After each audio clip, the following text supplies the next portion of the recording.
हा जो कार्यक्रम आहे हे घेण्याचं श्रेय आदरणीय डॉक्टर भीमराव यशवंतराव आंबेडकर या सरांना जाते आणि त्यांच्या आदेशानुसार पूर्ण भारतामध्ये 26 राज्यामध्ये यवतमाळमध्ये सुद्धा हा कार्यक्रम आपण घेत आहोत. ही जयंती घेण्याचं कारण कसं घडलं याचा एक इतिहास. इंग्रज येतपर्यंत 1837 पर्यंत सम्राट अशोक भारताला आणि जगाला अजिबात माहीत नव्हतं. या देशामध्ये सम्राट अशोक होऊन गेला हे सुद्धा माहीत नव्हतं. आणि सरांनी आता जे शिलालेख सांगितले 14 शिलालेख सांगितले आणि जो टोपणाचा सांगितला तो शिलालेख हे कसे निर्माण झाले हे सुद्धा माहीत नव्हतं. सर्वप्रथम मी सम्राट अशोकाची जयंती कशी सार्वजनिकरित्या आणि पूर्ण जगामध्ये साजरी करण्यात येत आहे याचं विवेचन करतो. तरी पण विषय सम्राट अशोकावर बोलायचं म्हटलं तर एका दिवसात 1-2 दिवसात होत नाही. एवढं असंख्य साहित्य आहे आणि आता आपण डिटेल ऐकलं आहे तरी पण तुमची बसण्याची क्षमता असेल की सरांनी सांगितलं का 5 वाजता बंद करायचं आहे, 5:10 झाले तर बोलू की बंद करतात की आपण नंतरही बोलत पाहिजे हे आहे. ओके, धन्यवाद. उपासक आणि उपासिकांना सगळे जय हिंद, धन्यवाद. तर सम्राट अशोकाबद्दलचं जर साहित्यामध्ये आणि म्हणजे कसं आहे, सम्राट अशोकाचा पुत्र महेंद्र हे शिकवणीत केले होते. त्यांनी एक ग्रंथ लिहिला. त्या ग्रंथाचं नाव आहे उत्तर बिहार कथा. हे महादेव महेंद्र यांनी लिहिला. या ग्रंथामध्ये सम्राट अशोकाचे पुत्र महादेव महेंद्र काय लिहितात, चैत्र मासे, चैत्र म्हणजे चैत्र, चैत्र मासे सुखाक्षमी दिवसे उपस्थिता यस्येच्छो दुर्लभो लोको पाटू भावो अभिंछवतो असोको यासी तेज तू पुण्य तेज बलो विभो. याचा हा पाळी म्हणला. आता मराठी हे असं आहे तर महादेव महेंद्र यांनी उत्तर बिहार कथाय या ग्रंथामध्ये वर्णन केल्याप्रमाणे सम्राट अशोक यांचा जन्म चैत्र मास चैत्र शुक्ल अष्टमी या दिवशी झालेला आहे. हा म्हणजे सम्राट अशोकाचा पुत्र महेंद्र भंतेजी यांनी अर्हत महेंद्र भंते यांनी उल्लेख केला. सम्राट अशोकाचा जन्म चैत्र शुक्ल अष्टमी इसवी पूर्व 304 मध्ये झालेला. ह्या ग्रंथामध्ये इसवी सन नाही आहे, इसवी पूर्व 304 मध्ये झालेला. सम्राट अशोकाचा यांचा जन्मतिथीची माहिती जगाला कशी झाली याचा थोडक्यात मी इतिहास सांगतो. चीनी बौद्ध भिक्खू हैयान हे 6 वर्ष खटक प्रवास करून भारतात आले. त्यांनी 30 देशावरून प्रवास केला. हा प्रवास त्यांनी केवळ विनयपीठकाच्या माहितीसाठी गोळा करण्यासाठी केला. चीनी बौद्ध भिक्खू हैयान हे भारतामध्ये इसवी सन 399 ते 414 पर्यंत भारतात विनयपीठकाचा अभ्यास करण्यासाठी आले होते. बदन हैयान यांनी 414 मध्ये परत गेल्यावर चीनमध्ये गेल्यावर बुद्धिस्ट किंगडम हे प्रवास वर्णन लिहिले. बदन हैयान यांच्या प्रवास वर्णनामध्ये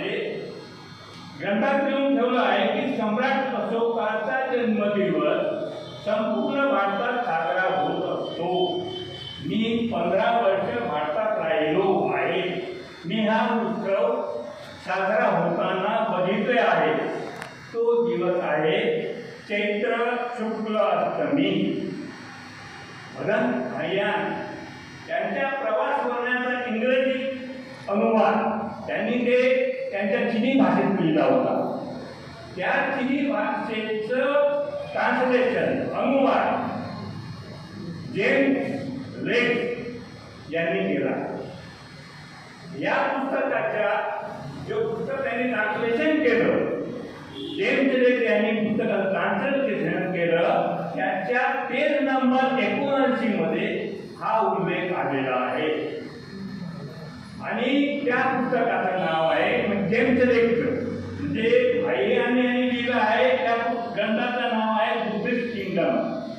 आणि त्याचं ट्रान्सलेशन ज्यांनी केलं, अनुवाद केलं, जेम्स लेक.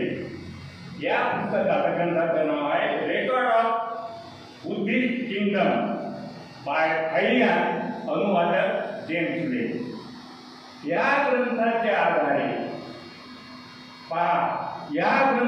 आधारे चीन प्रथम जगामध्ये पहिल्यांदी सम्राट अशोकाची जयंती साजरी केली 2001. कोण केली? सम्राट चीननं केली. चीनमध्ये आताही सम्राट अशोकांनी निर्माण केलेलं बौद्धविहार आताही आहे. म्हणजे अफगाणिस्तान नंतर चीनमध्ये त्याचे पुरावे, त्याच्या मध्यवर आहे. आणि चीन पण सम्राट अशोकाचं राज्य होतं. त्या चीननी सम्राट अशोकाची जगात पहिल्यांदी या ग्रंथाच्या आधारे जयंती साजरी केली.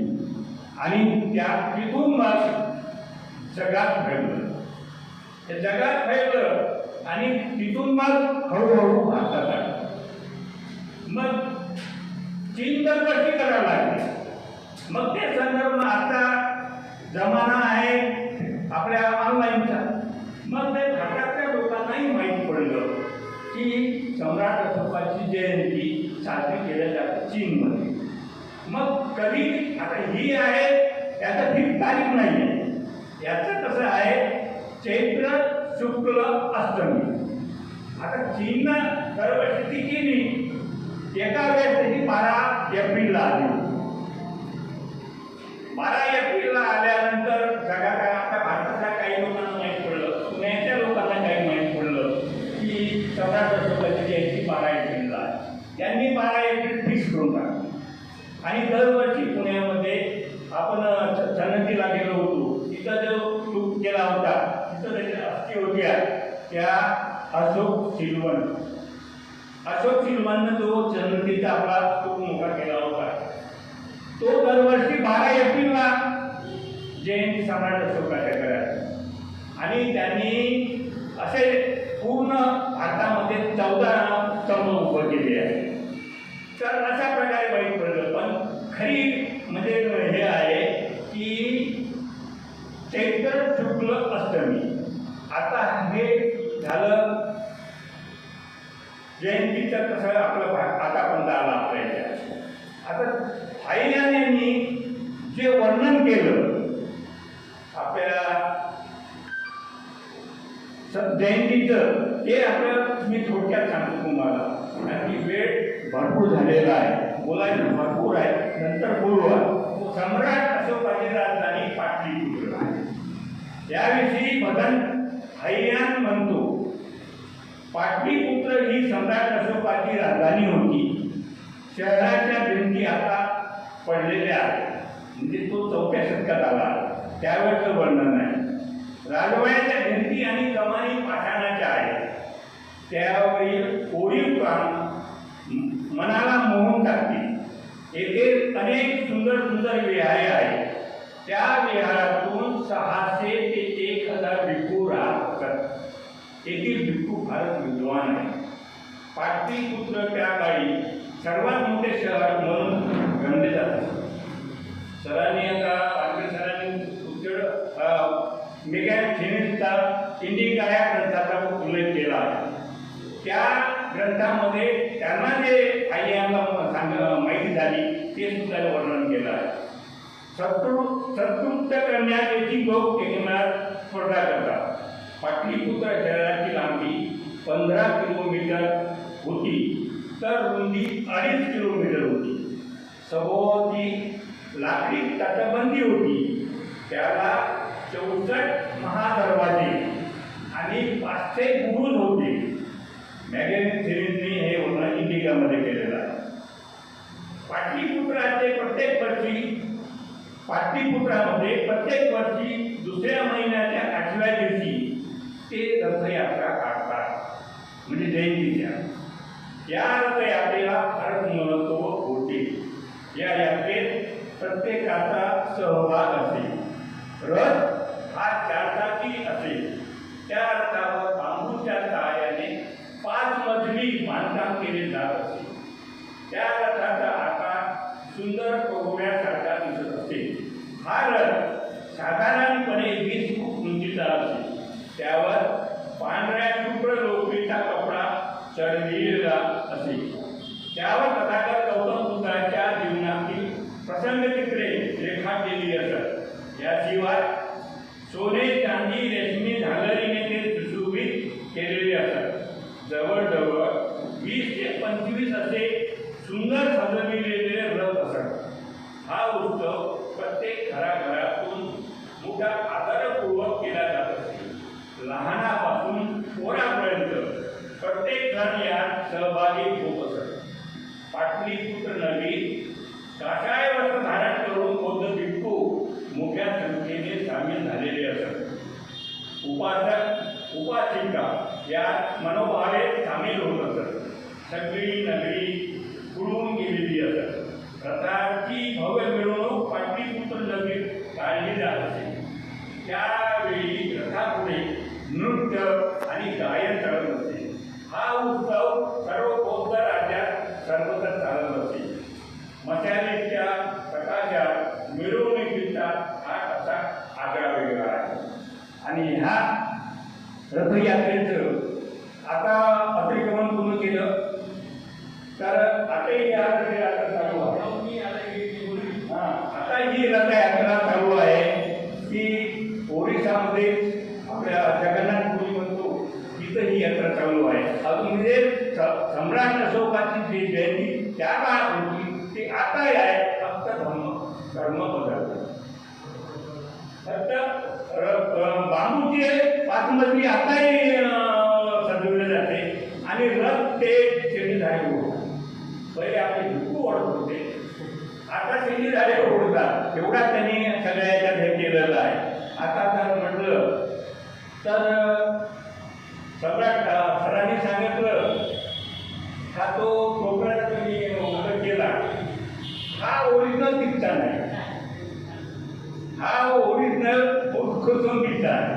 आपण जे पांढरे कपडे घालतो ना, बाबासाहेबांनी धम्मदीक्षेला आपल्या नागपूरला सांगितलं की सगळ्यांनी दीक्षेच्या वेळेस पांढरे कपडे घालून यावे. हा संदर्भ बाबासाहेबांनी सम्राट अशोकाच्या शिलालेखावरून घेतला. आणि सम्राट अशोकाच्या 3 शिलालेखामध्ये हा उल्लेख आलेला आहे. पहिला उल्लेख आला आहे सारनाथच्या स्तंभावर. दुसरा आला आहे साथीच्या. जेव्हा आम्ही गेलो होतो आपल्या जवळ त्यावेळेच्या याच्यावरचं मी वाचून दाखवलं होतं साथीच्या स्तूपावरचं. आणि तिसरा आहे कोसंबीच्या. या 3 स्तंभावर सम्राट अशोकांनी म्हणजे भिक्खूचे जीवन आणि उपासक उपासिकाचे पांढऱ्या वस्त्राचा उल्लेख केला आहे. म्हणून बाबासाहेबांनी हे सगळं कोरून गेले होते आणि त्यांनी आपल्याला हे पांढरे शुभ्र कपडे दिले आहेत. आता हे पांढरे शुभ्र कपडे सिद्धार्थ गौतमाच्या ज्यावेळेस धम्म स्थापन झाला तेव्हापासून आतापर्यंत जेवढे आपल्या 3 धम्म परिषद झाली त्यावेळी ते पांढरे कपडे होते. आणि आपल्या महाराष्ट्रामध्ये जे आद्य राजे होते सातवाहन, त्यांच्या काळातही सगळ्या बौद्ध धर्मीयाचे पांढरेच कपडे होते. आणि तीच परंपरा बाबासाहेबांनी आपल्याला दिली. आपण मानतो पांढरे कपडे घालत, कारण की हे तेव्हापासूनचा इतिहास. आणि बुद्ध धर्म हा आचरणाचा. जर आचरण आपण केलं आणि या आचरणाचं सर्व कसं लिहिलं आहे हे सगळं सम्राट अशोकाच्या शिलालेख. म्हणजे आता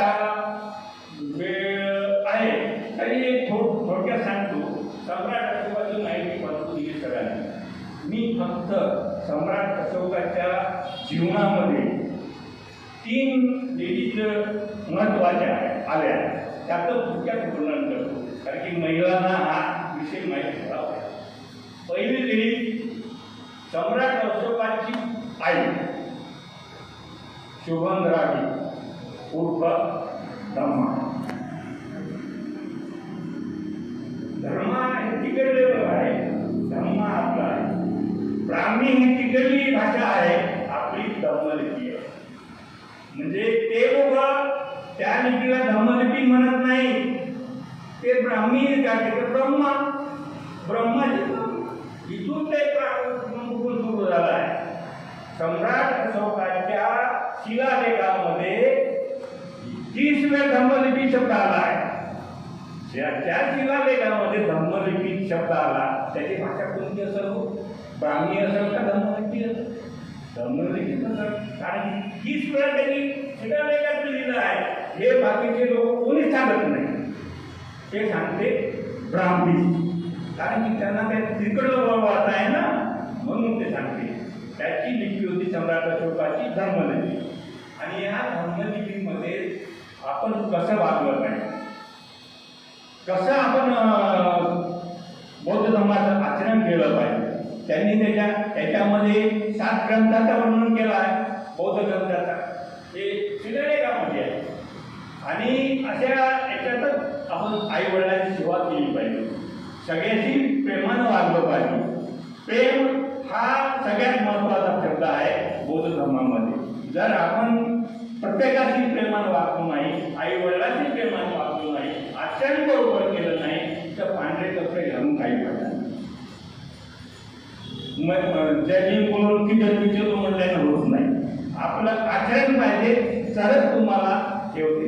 आता सरांनी मागच्या कार्यक्रमात म्हणजे आचार्य म्हटलं तर तुमचं वय किती हो? मुलं 72, अजून तुम्ही 20 वर्ष टप्पा रवी भगत सर म्हणतो. त्याच्या भरोसा आपलं आचरण चांगलं असलं आणि मी जर आपल्या वातावरणाशी एकरूप असतो तरच माझं आयुष्य वाढ. नाही की सेकंड आपल्याला काहीच माहीत नाही होतो, आता इथून तिथं काय झालं ठेसला किंवा माणूस पडते. पण तुम्ही जर धर्म कार्य चांगलं करत असाल तरच तुमचं वातावरण हे ॲटमॉस्फिअर तुम्हाला आरोग्य देते. आणि तुमची जर वागणूक सकारात्मक असेल तरच येते. तुम्ही धर्मामध्ये राजकारण अजिबात करू नका. आजकाल कुठेही राजकारण घडते आणि राजकारण केलं का ते चुकलं, हे होतच नाही. म्हणून सगळ्यात चांगलं राहा आणि आचरण करा. हे धर्माच्या याच्यात सम्राट अशोकाने सांगितलं, बाबासाहेबांनी सांगितलं. आता एक सांगता एक विषय राहून गेला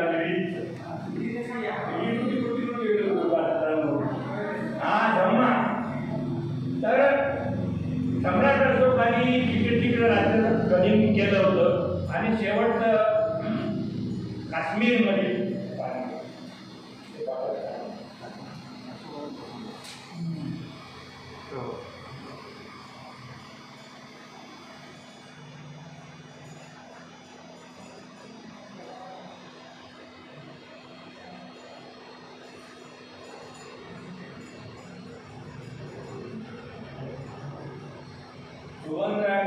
सोबत होतो.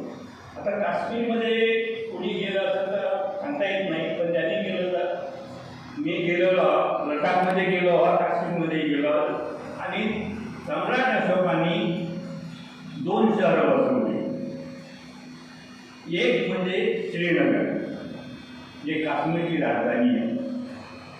त्याच्या निर्माण करण्याचं सारं श्रेय धम्मा आपल्या सम्राट अशोकाच्या आईला सुगंधरागी पूर्व धर्मा जाणलं.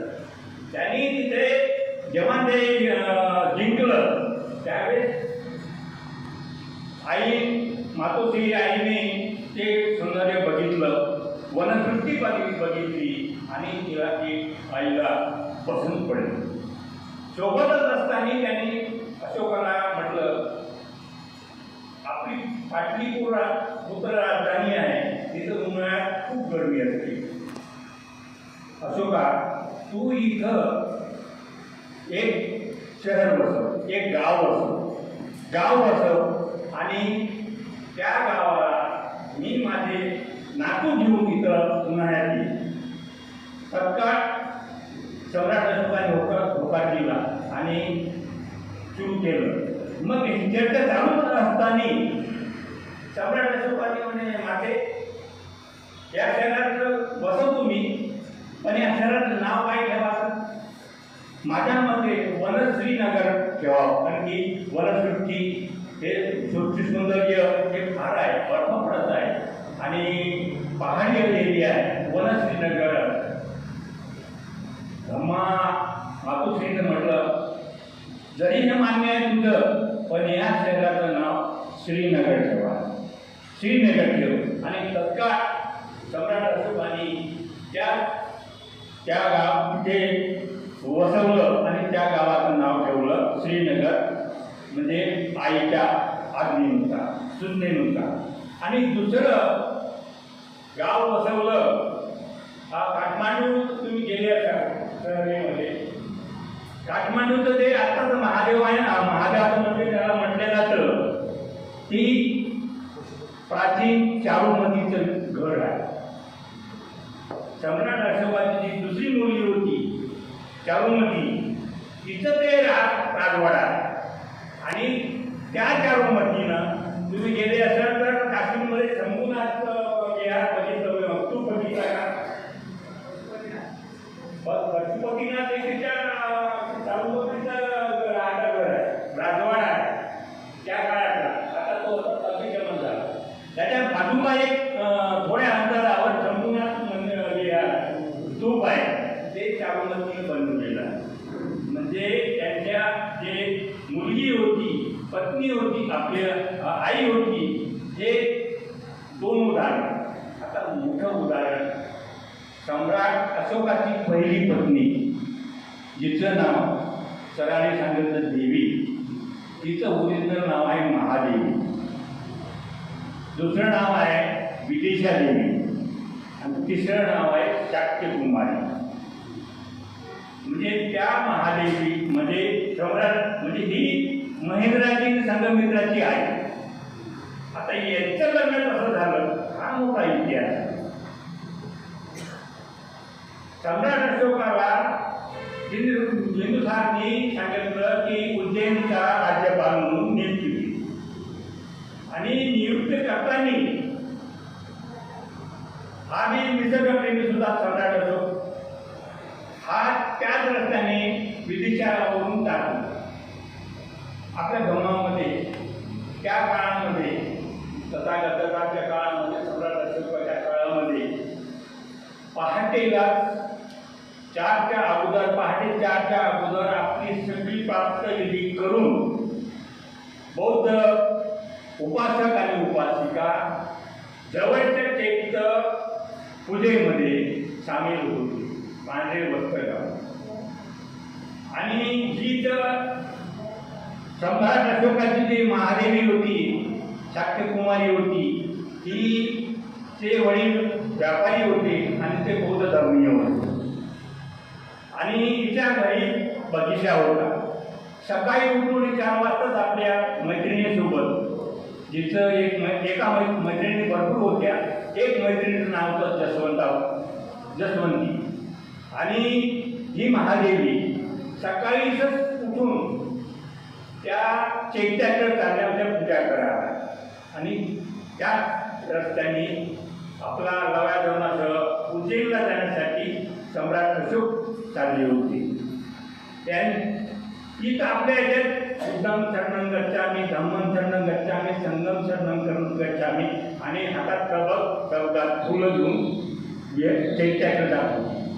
तिला काही माहीत नव्हतं, पण याची नजर पडली सम्राट अशोकाच्यावर.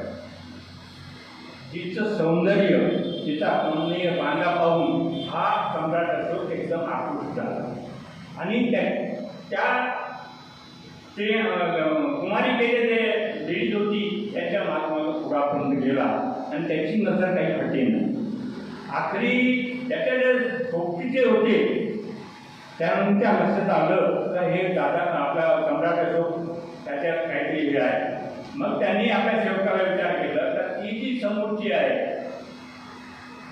त्यांनी सम्राट अशोकांनी त्याच्याशी वार्तालाप केली आणि तुम्ही कुठं चालले त्यांनी सांगितलं का चैत्यामध्ये चालू तुम्ही रोज जाता का तुम्ही बौद्ध आहात का असे प्रश्न विचारले त्या प्रश्नात त्यांनी होकार उत्तर दिलं आणि ते सम्राट अशोकाच्या मनात बसलं आणि त्यांनी आपल्या सेवकाला सांगितलं का ती जी समोरची लेडीज आहे कुमारिका तिच्याबद्दल माहिती काढून सेवकाने माहिती काढली आणि सांगितलं वापस येऊन त्याचे जे वडील व्यापारी आहे आणि ती या गावची षष्टीची व्यापाऱ्याची मुलगी आहे सम्राट अशोकानं राहायला गेलं नाही आणि तेव्हा सम्राट अशोक त्या षष्टीच्या घरी गेले.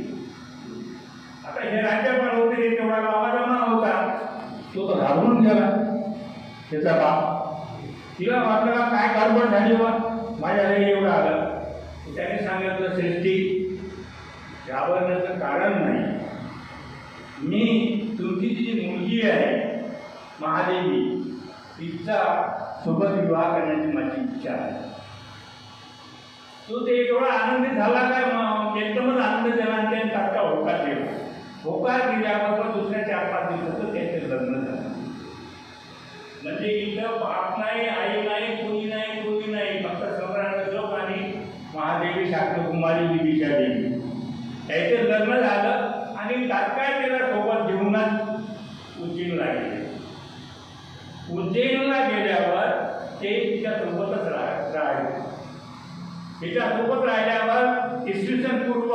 284 मध्ये पहिला महेंद्र झाला कुठं उज्जैनला इसवी सन पूर्व 284 मध्ये पहिला महेंद्र ठेवला महेंद्राचं नाव सम्राट अशोकानं ठेवलं आणि 2 वर्षानं इसवी सन पूर्व 282 मध्ये संगमित्राचा जन्म झाला आणि तिचं नाव मग आपल्या महादेवीने ठेवलं इकडं याची तब्येत बिघडायला लागली बिंदूसारखी आणि अशोक होता उज्जैनीला आणि तक्षशिलाचा राज्यपाल होता सुसिंग मोठा भाऊ होता सम्राट अशोकाचा मोठा भाऊ होता दुसऱ्या मातेचा होता तो तिकडं राज्यपाल होता इकडे राज्यपाल होता त्यांनी माझी तब्येत बरोबर राहत नाही बिंदुसारांनी दोघांना निरोप दिली का माझी तब्येत बरोबर राहत नाही तुम्ही वापस हे सम्राट अशोक तात्काळ निघाले आणि महादेवीला म्हटलं तू माझ्यासोबत चल महादेवी ही सुरुवातीपासून बाळपणापासून बौद्ध धर्माची उपासिका होती तिनं तात्काळ सांगितलं का तुमचा हा रक्तपाताचा खेळ मला दिसून येत आहे आणि हे रक्तपात बौद्ध धर्मामध्ये अजिबात नाही म्हणून तुम्ही तुमच्या दोन्ही मुलांना घेऊन पाटलीपुत्राला जा मी येतेच राहा आणि ती तिकडं आली तिथं विदिशाला आली सम्राट अशोक यांनी मुलं घेतले नाही मुलं ठेवले आईजवळ आणि ती सम्राट अशोक आपल्या पाटलीपुत्राला आली ती खूप हे पहिल्या बरोबर आली आणि बिंदुसारचं एवढी तब्येत बिघडली होती की त्याची वाट पाहणं त्यांना शक्य नव्हतं तर त्यांनी काय केलं की आपला राजमुकुट अशोकाच्या मस्तकी घडविला आणि राजा म्हणून सम्राट म्हणून डिक्लेअर केलं याला वेळ लागेल सुसिमला मग सुसिमानं वाटलं का मी मोठा असून अशोक लहान असून त्यांना राजपुत्राला त्या लोकांची लढाई इकडं हे आंदोलनाव पूर्ण होते हे इकडून आले लढायला झाले आता त्या पाटलीपुत्रामध्ये एवढं मोठं होतं ते सांगितलं ना 64 महादरवाजे 500 गुरुज होते त्या पाटलीपुत्राच्या सभोवताल तटबंदी होती लाकडाची आणि खूप मोठी असा खंड होता सभोवताल आणि ते खंड त्याच्यासाठी होती का दिवसभर ते म्हणजे त्याच्यावर एक लाकडी दरवाजा होता आणि तो लाकडी दरवाजा दिवसभर उघडा राहता आणि रात्री तो दरवाजा उघड्या जाऊन बंद केला जातो. म्हणजे त्या खंडकामध्ये त्या ठिकाणी कुठेही कोणीही स्वारी करू शकत नव्हती. आता इकडून सुसीम आला, इकडून आतून सम्राट आपला अशोक आला. याची दोघांचं युद्ध झालं. सम्राट अशोकाला भावाला मारायचं नव्हतं. सुसीमला मारायचं नव्हतं. तर त्या काळात आता शेवट हा काही माराय नाही, सुसीम मारायचा होता आलेला होता. तर त्यांनी काय केलं, तर तो खंडक खूप मोठा होता.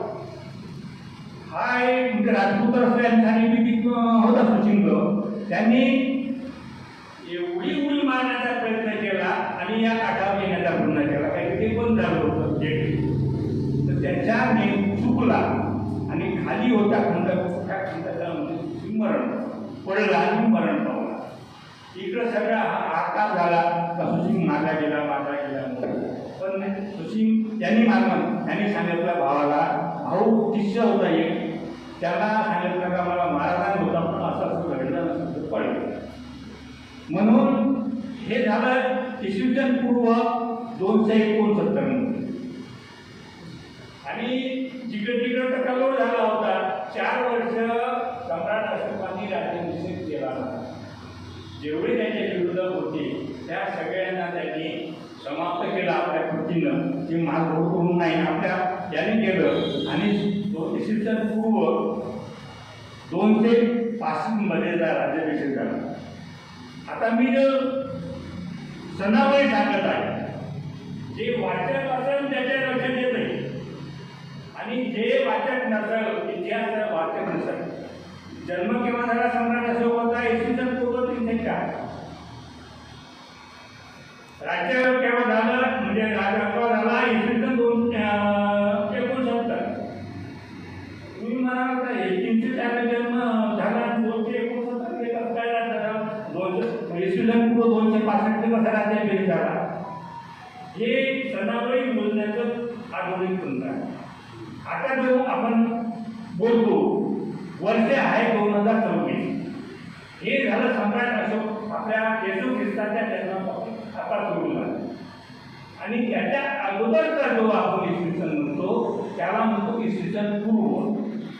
म्हणजे 2024 हे जेव्हा सणावळी लागली त्याच्या अगोदर जर वर्ष असेल तर ते झाले इसवी सन पूर्व 1 वर्ष अगोदर. असं सरकत मागं गेलं का मग तुमच्या लक्षात येते, म्हणजे कल्पना येते. म्हणून हे स्पष्टीकरण दिलं काही सणावळी कशी असते. म्हणजे 265, 269. आता हे जे लेणी गेली थांबवायचं चालू आहे.